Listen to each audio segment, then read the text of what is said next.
After OpenAI, now Meta has said that it will stop its AI chatbots from talking to teens about suicide.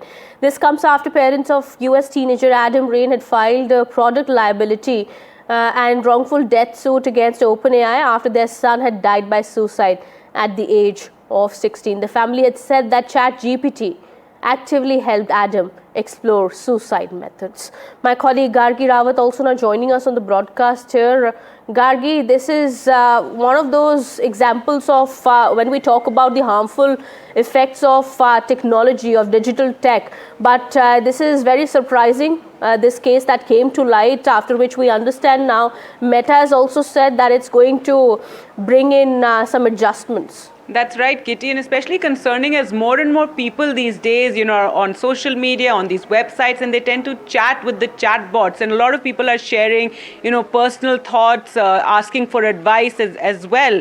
And it was a huge shock, especially for the family of this 16-year-old Adam Rainer, when they went through, after his death by suicide, after they went through, all the information and the whatever chats he was having, and they found that the ChatGPT chatbot was actually encouraging his negative thoughts. So that was a huge shock for them to realize that that while it did not, alert anyone to these dark thoughts that the teenager was having, instead actually encouraged him. And the parents are suing ChatGPT and OpenAI, and they have said they're going to, take certain measures over this. And now Meta has also come out and said that they are going to introduce guardrails to ensure that there can't be any sort of, negative thoughts that are being talked about by teenagers, especially, that they need to be flagged by the system, especially now that we're in this, space of artificial intelligence, and people tend, relying on it more and more. If I can just show you one of the conversations that the teen had, that his parents discovered.